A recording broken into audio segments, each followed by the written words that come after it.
Y'all remember Artifact?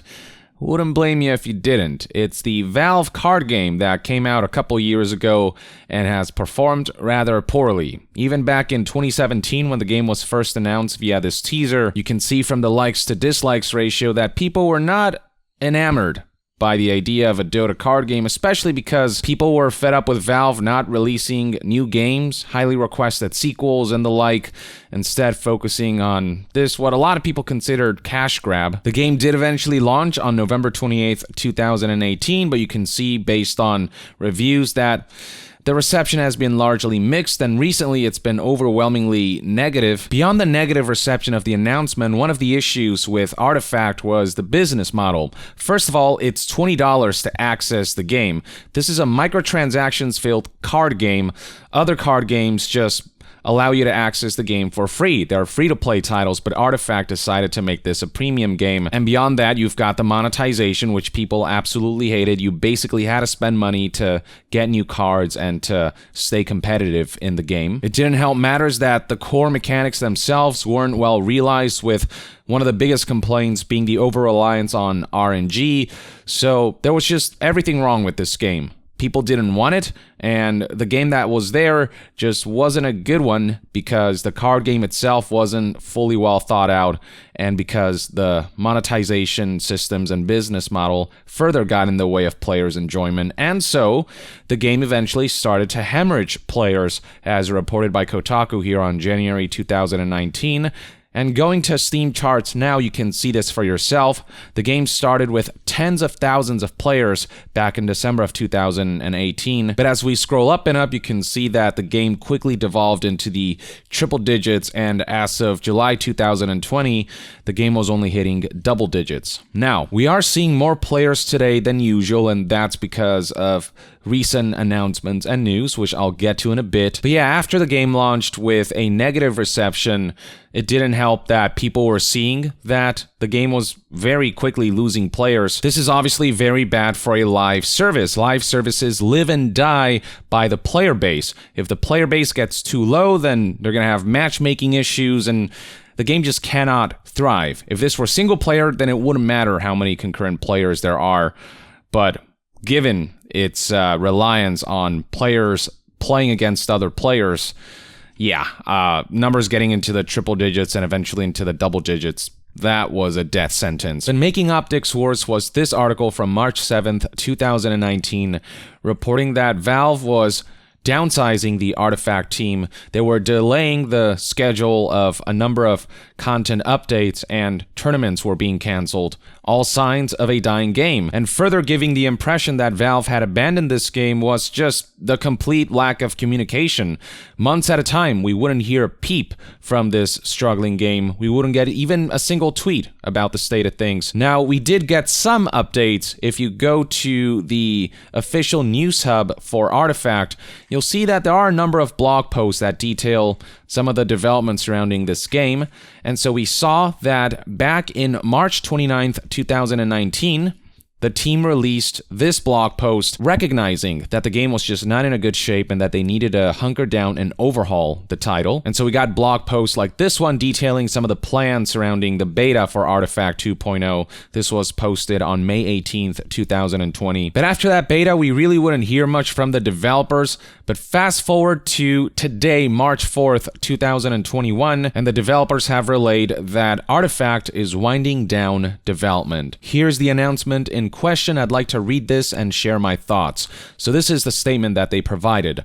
Artifact, the Dota 2 card game, shipped in November of 2018. Despite good initial sales, our player count fell off pretty dramatically. This warranted a shift from the service update development model we'd planned to a full reevaluation of the game's mechanics and economy. It's now been about a year and a half since the current Artifact team began work on a reboot in earnest. While we're reasonably satisfied, we accomplished most of our game side goals, we haven't managed to get the active player numbers to a level that justifies further development at this time. As such, we have made the tough decision to stop development on the Artifact 2.0 beta.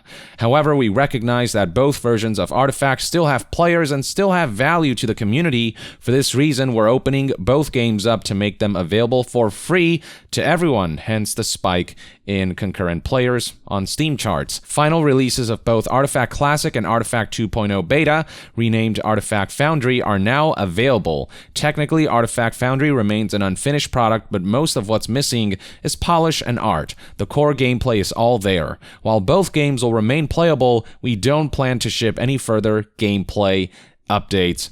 This effectively kills the game. This is very much what happened with Anthem. They're not shutting down the servers for that game, but they did cancel additional development for the game, and they nixed Anthem 2.0 outright. At least Artifact did manage to put out there a beta of Artifact 2.0, but with no additional updates incoming, there's just no reason to stay invested in the title. So much like Anthem, Artifact might as well be on life support.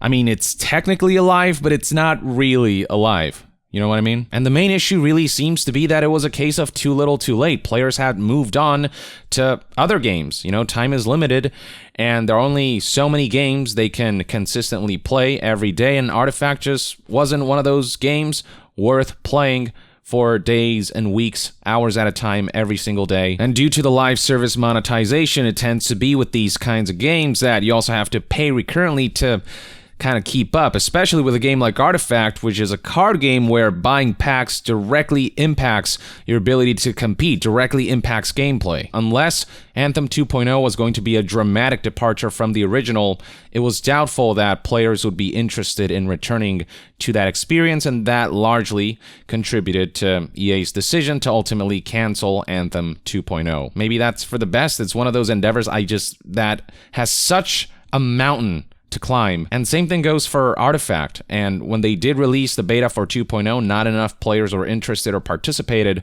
for them to deem it worthwhile to continue this endeavor. As for what the difference is between Classic and Foundry, so first of all, both versions of the game are free.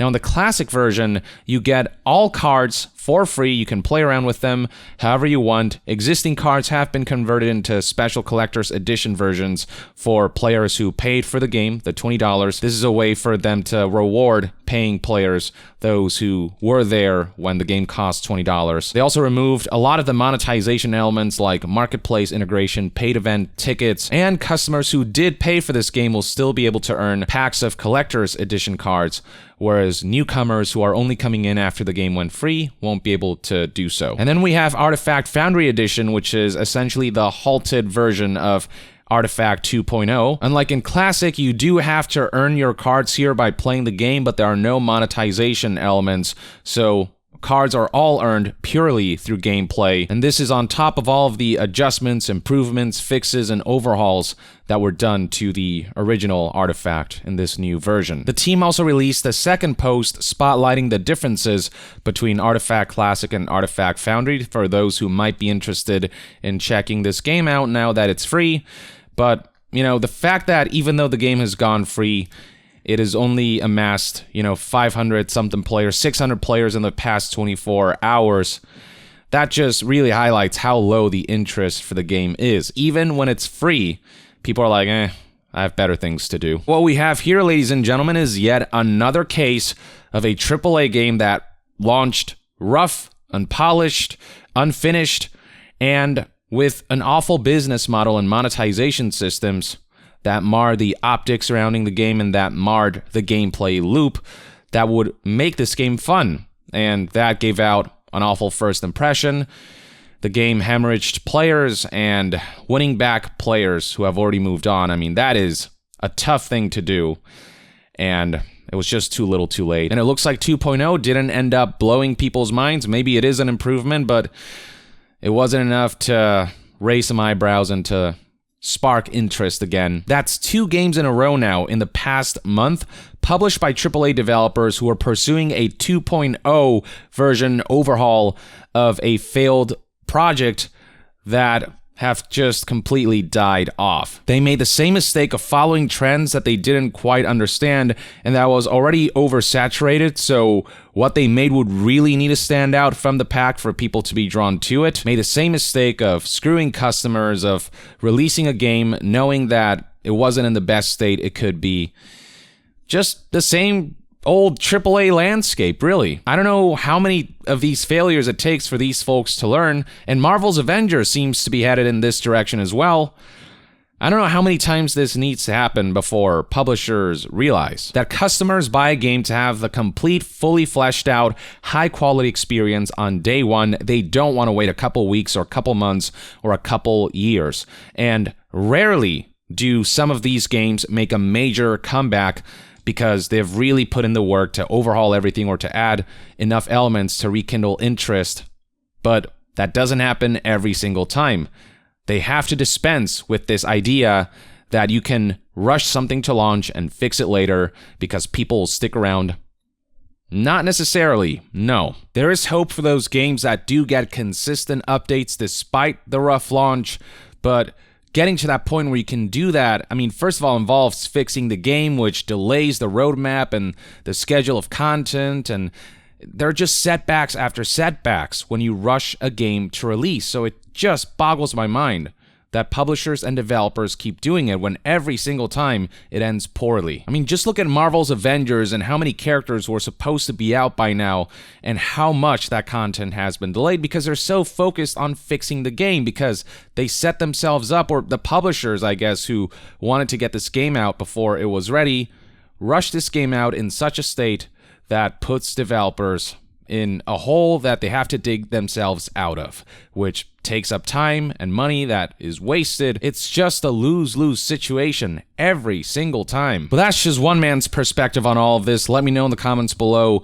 what you think about Valve deciding to cease development on Artifact and Artifact 2.0, and to be further updated on all things gaming news, reviews, and discussions, stay tuned right here on Young Yeah. I'll see you guys next time. Young out.